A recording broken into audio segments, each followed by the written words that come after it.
when hydraulics failed. Inside the United 232 Miracle crash, the afternoon of July 19, 1989, unfolded like countless others at Denver's Stapleton International Airport. On the bustling tarmac, United Airlines Flight 232, a McDonnell Douglas DC-10, sat ready to transport 296 souls to Chicago before continuing onward to Philadelphia. Inside the terminal, passengers scurried through security lines, clutched coffee cups, and exchanged hurried goodbyes with loved ones. No one suspected this day would end in a fiery spectacle of resilience and tragedy, a moment forever etched into aviation history. The passengers of Flight 232 represented a microcosm of society. Families with small children, solo business travelers, and young couples embarking on vacations. Among them were notable individuals, including a corporate executive en route to a high-stakes meeting, a college student returning home after a summer internship, and a retired nurse visiting her grandchildren. Each had their own story, their own reason for boarding that particular flight. Parents buckled their children into seats while attendants greeted each passenger with warm smiles, moving methodically through the aircraft to ensure all was ready for departure. The DC-10 itself, registration N1819U, was one of United Airlines' stalwart aircraft. Known for its size, speed, and capacity, the DC-10 had been in service for years, ferrying millions of passengers across countless miles. However, the model was not without its controversies. Previous incidents had raised questions about its design, most notably concerning its hydraulic systems, a feature that relied on redundancy to prevent total failure. Engineers and regulators alike were confident in its safety record, but some in the industry quietly referred to it as the flawed giant. At the helm of Flight 232 was Captain Alfred L. Haynes, a veteran pilot with over 29,000 flight hours. Known for his calm demeanor and quick thinking, Haynes was deeply respected among his peers. First Officer William Records, sitting to his right, was equally accomplished, bringing a wealth of experience to the cockpit. Flight engineer Dudley Dvorak completed the trio, a skilled systems expert responsible for monitoring the DC-10's complex machinery. Together, they represented the epitome of professionalism and competence, ready to handle any situation that might arise. The day's journey had begun in Los Angeles, where Flight 232 took off bound for Chicago with a brief stop in Denver. The first leg of the journey had been uneventful, a smooth flight under clear skies. Passengers disembarked in Denver to make connections, while others boarded for the next segment. As the final passengers settled in and the engines hummed to life, few could have imagined the chain of events that would soon unfold, events that would turn an ordinary flight into an extraordinary test of human ingenuity and courage. With clearance from air traffic control, Flight 232 taxied to the runway. Engines roared, tires squealed against the asphalt, and within moments, the aircraft was airborne, climbing steadily into the cloudless Colorado sky. The crew ran through their checklists, verifying that all systems were functioning as expected. It was business as usual in the cockpit, a well-oiled machine operating with precision and confidence. The cabin, too, was alive with the hum of routine. Flight attendants moved through the aisles, distributing drinks and snacks.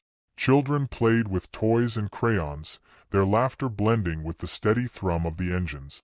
Travelers flipped through magazines, chatted with seatmates, or gazed out the windows at the patchwork of fields below. For many, the flight was a brief reprieve, a chance to relax before diving back into the chaos of daily life. But unbeknownst to anyone on board, a hidden flaw in the DC-10's design was quietly setting the stage for disaster. Approximately 1 hour into the flight, as the aircraft cruised at 37,000 feet over Iowa, a loud metallic bang reverberated through the fuselage. The sound startled passengers and crew alike, silencing conversations and drawing anxious glances toward the cabin crew. In the cockpit, the sudden noise was followed by a cascade of warning lights and alarms, each demanding the crew's immediate attention. The right engine, mounted on the tail, had experienced a catastrophic failure, a rupture so severe it sent shrapnel slicing through the plane's hydraulic lines. Hydraulic systems are the lifeblood of an aircraft, controlling everything from wing flaps to landing gear. Modern planes like the DC-10 are designed with multiple hydraulic circuits, ensuring redundancy in the event of a failure. However, in an unprecedented twist of fate, the shrapnel from the engine explosion had severed all three hydraulic lines simultaneously, a scenario engineers had deemed so improbable it was virtually unthinkable. For the first time in aviation history, a fully operational aircraft had lost all hydraulic power. The implications were staggering.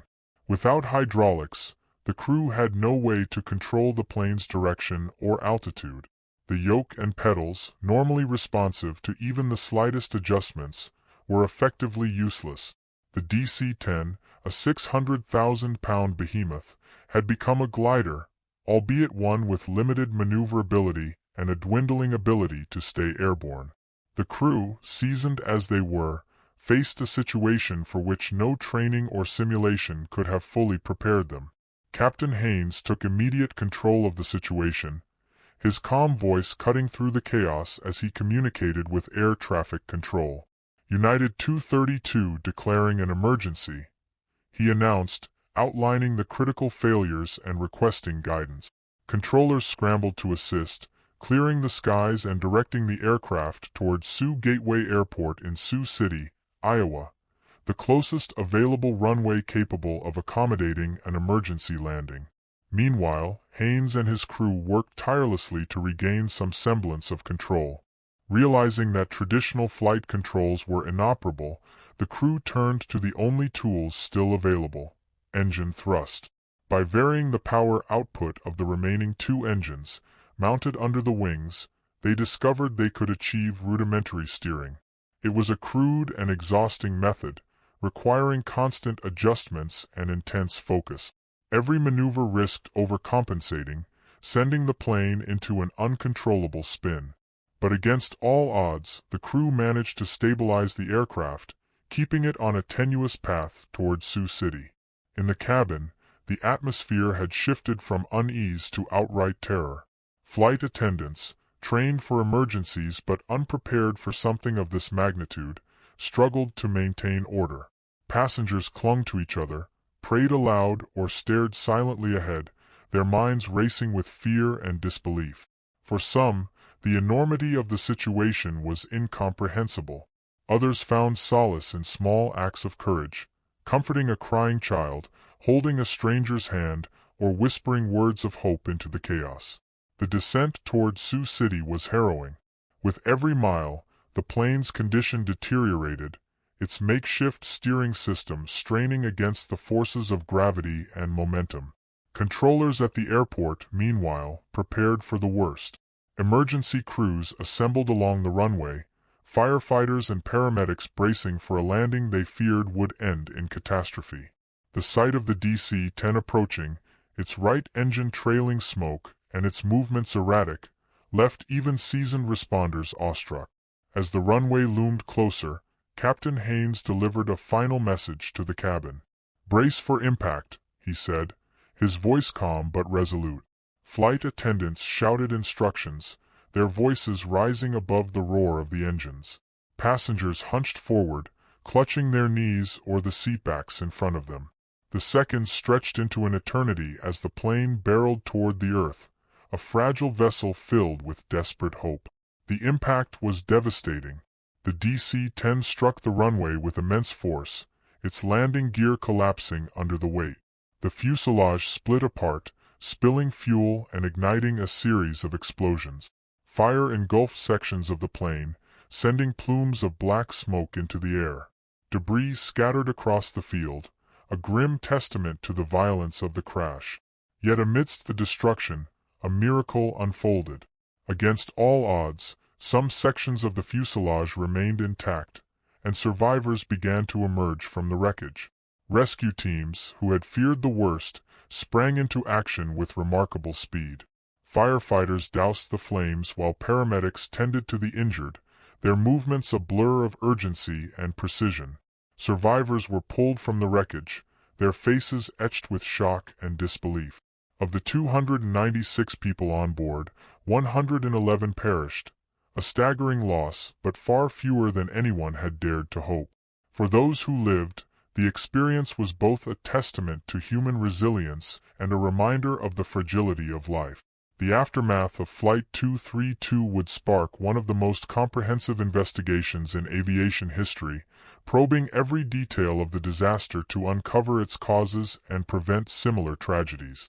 It would also serve as a profound moment of reckoning for the industry, highlighting the limitations of even the most advanced technology and the extraordinary courage of those who face the unimaginable. In the immediate aftermath of the crash, the scene at Sioux Gateway Airport was a surreal mix of chaos and heroism. The DC-10, which had broken apart upon impact, lay scattered across the runway and surrounding field. Smoke billowed into the sky, mingling with the acrid stench of burning fuel and scorched metal. Emergency crews, who had been bracing for the worst, now faced an overwhelming challenge: rescuing survivors from the wreckage while battling flames and the ever-present danger of secondary explosions. Captain Haynes and his crew, against all odds, had managed to guide the plane to the runway with enough control to save lives. Their actions had not gone unnoticed. Witnesses marveled at how the crippled aircraft had managed to avoid a complete and fatal nosedive. Though the crash landing was brutal, their extraordinary skill and composure prevented what could have been an unthinkable tragedy. Survivors began to emerge from the wreckage, their faces etched with shock and disbelief. Many were disoriented, their clothing torn and stained with soot. Some stumbled away from the smoldering fuselage, while others crawled or were carried by rescue personnel. Despite the devastation, pockets of the aircraft had remained intact, allowing dozens of passengers to escape the crash with their lives. Among them were stories of courage and selflessness: passengers who shielded children with their own bodies, flight attendants who guided others to safety despite their own injuries, and rescuers who braved the flames to pull survivors from the wreckage. The crash site quickly became a hive of activity. Firefighters worked tirelessly to extinguish the flames, their hoses spraying water and foam over the burning wreckage. Paramedics triaged the injured, administering first aid to those who could be saved and comforting those who could not. Local residents and off-duty responders joined the effort, their actions driven by an overwhelming desire to help in the face of tragedy. The scale of the disaster tested the limits of the emergency response, but the sheer determination of those on the ground ensured that no effort was spared. For many survivors, the moments immediately following the crash were marked by confusion and disbelief.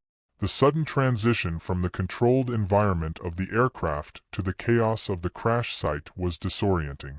Some struggled to comprehend the scope of what had happened, their minds replaying the final moments of the flight in a futile attempt to make sense of it all.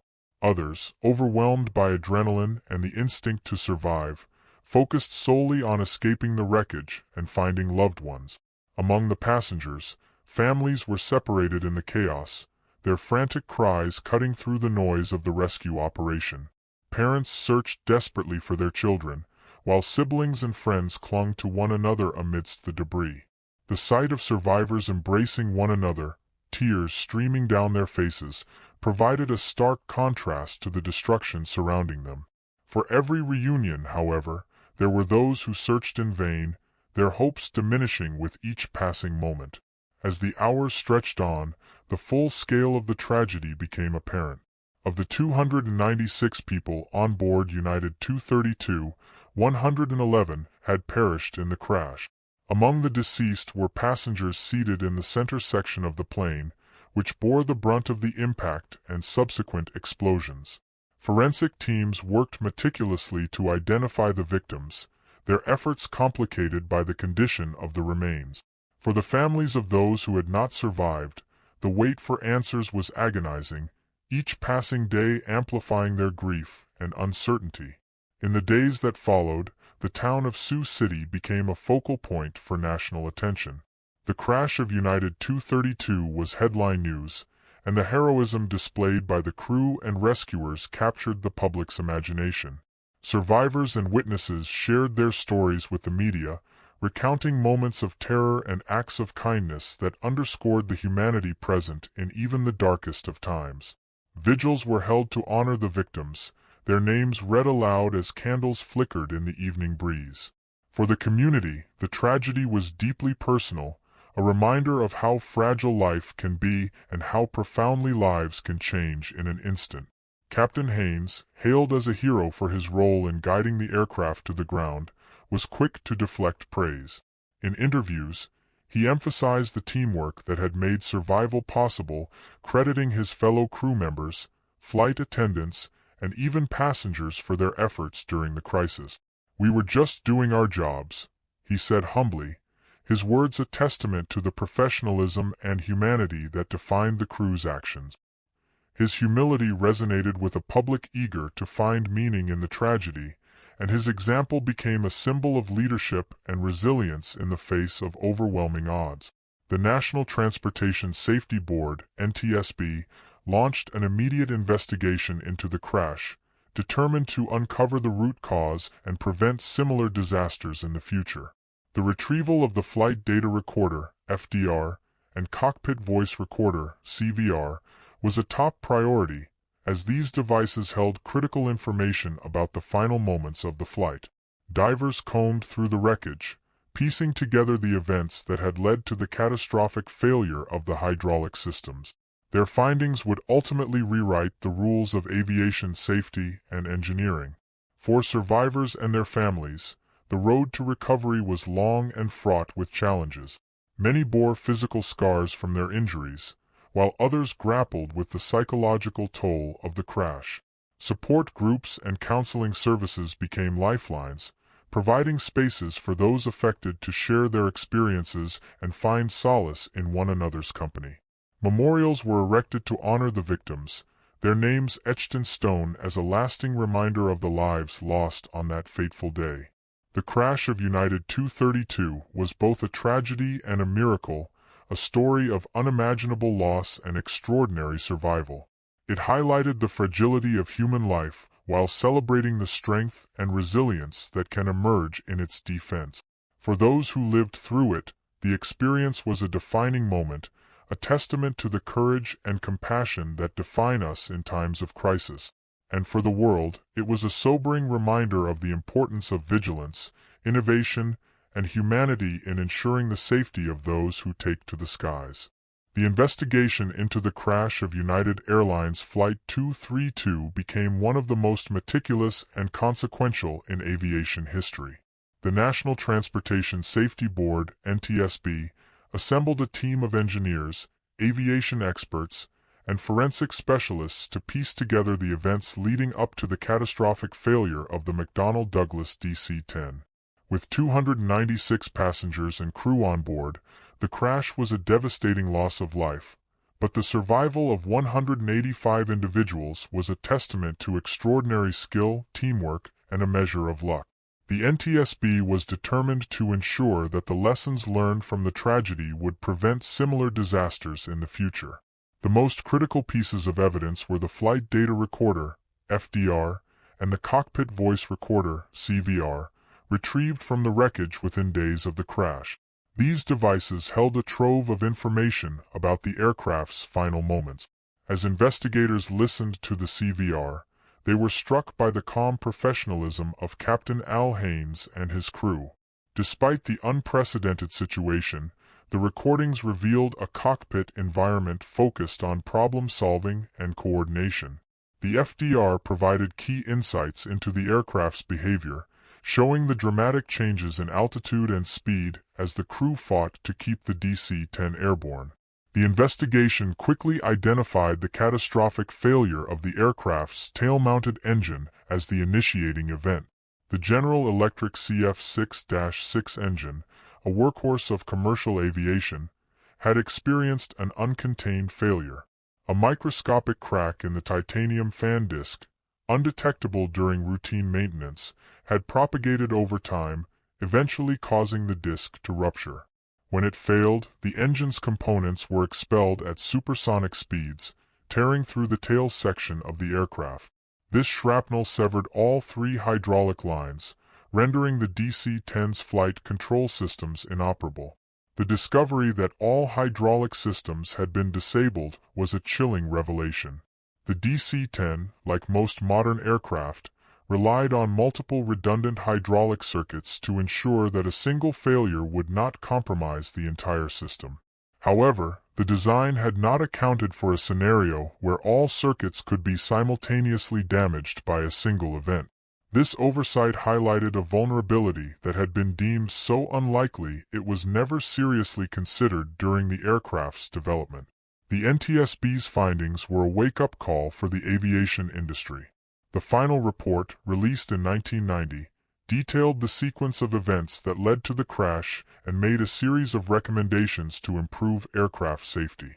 Among the most significant were calls for enhanced inspection protocols for critical engine components, particularly titanium fan discs, and a redesign of hydraulic systems to provide greater protection against simultaneous failures. Manufacturers, airlines, and regulators implemented these changes swiftly, recognizing the urgency of addressing the vulnerabilities exposed by the crash. The investigation also underscored the extraordinary efforts of the flight crew. Captain Haynes, First Officer Records, and Flight Engineer Dvorak were credited with performing what was essentially an impossible task: flying an aircraft with no hydraulic controls. Their ability to use differential engine thrust to achieve rudimentary steering and stabilization was unprecedented and became a case study in aviation training programs worldwide. The crew's actions, combined with the bravery and composure of the cabin crew and passengers, saved many lives that day. In the years following the crash, survivors and their families worked to process the trauma and find meaning in their experiences. Support groups formed, providing a space for shared stories and healing. Memorials were established, including a granite sculpture in Sioux City inscribed with the names of those who perished. These memorials became places of reflection, honoring the victims while celebrating the resilience of the survivors and the heroism of the rescuers. The legacy of Flight 232 extended far beyond the immediate aftermath. The aviation industry adopted new protocols for training pilots to handle extreme emergencies, emphasizing the importance of teamwork and creative problem-solving. Simulators were updated to include scenarios involving complete hydraulic failure, ensuring that future crews would be better prepared for such events. The crash also highlighted the importance of clear communication between pilots and air traffic controllers, as well as the critical role of emergency responders. For Captain Haynes, the crash became a defining moment in his career and life. Though he often deflected praise, insisting that the survival of so many passengers was a team effort, he became a sought-after speaker on the topics of crisis management and leadership. His insights resonated with audiences far beyond the aviation community, as his story exemplified the power of composure and collaboration under pressure. The crash of United Airlines Flight 232 remains one of the most studied and discussed aviation accidents in history. It was a tragedy that claimed 111 lives, but it also showcased humanity's capacity for ingenuity, courage, and resilience. The lessons learned from that day have saved countless lives in the decades since, ensuring that the skies are safer for everyone who takes to them. For those who lived through it, the memory of July 19, 1989, is both a painful reminder of loss and a powerful testament to the strength of the human spirit. The long-term legacy of United Airlines Flight 232 continues to shape the world of aviation and inspire individuals across industries. The lessons learned from the tragedy not only transformed safety protocols and training programs but also became a universal case study in leadership, teamwork, and perseverance under unimaginable pressure.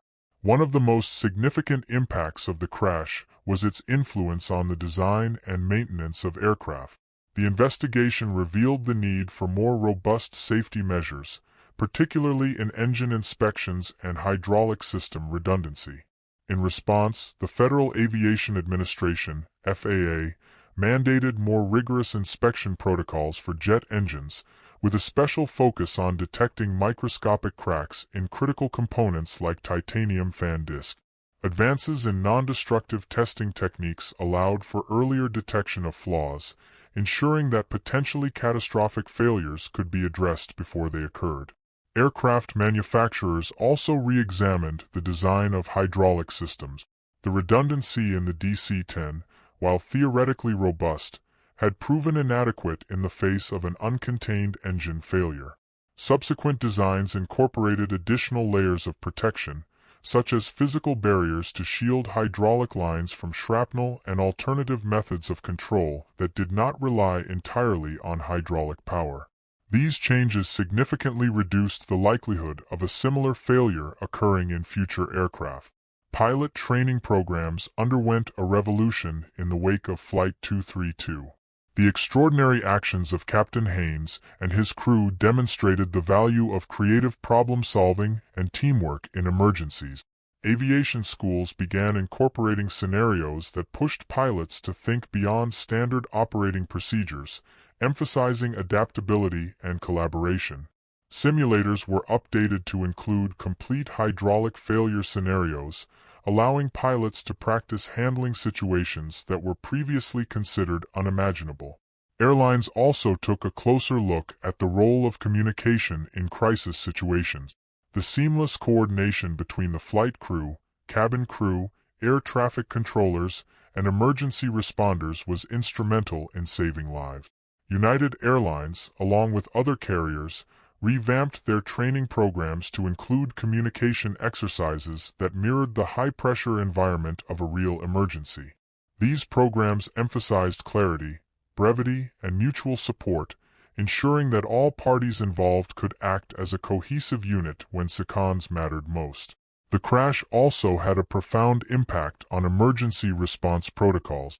Sioux City's ability to mobilize a large-scale rescue operation on short notice became a model for other municipalities.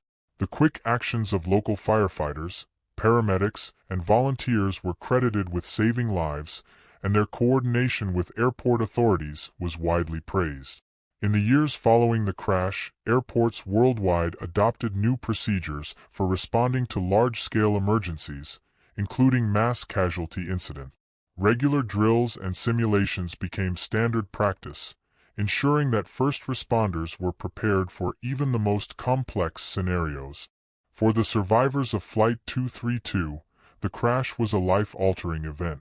Many struggled with physical injuries and emotional trauma, but the shared experience also forged deep connections among those who lived through it. Support groups became a vital source of healing, allowing survivors to process their grief and celebrate their resilience in a safe and understanding environment. These groups also played an important role in advocating for changes in aviation safety, ensuring that their experiences would lead to meaningful improvements.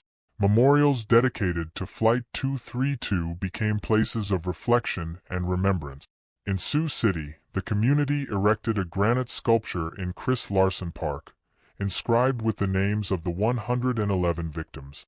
The memorial stands as a solemn tribute to those who lost their lives and a reminder of the extraordinary efforts of those who survived and aided in the rescue.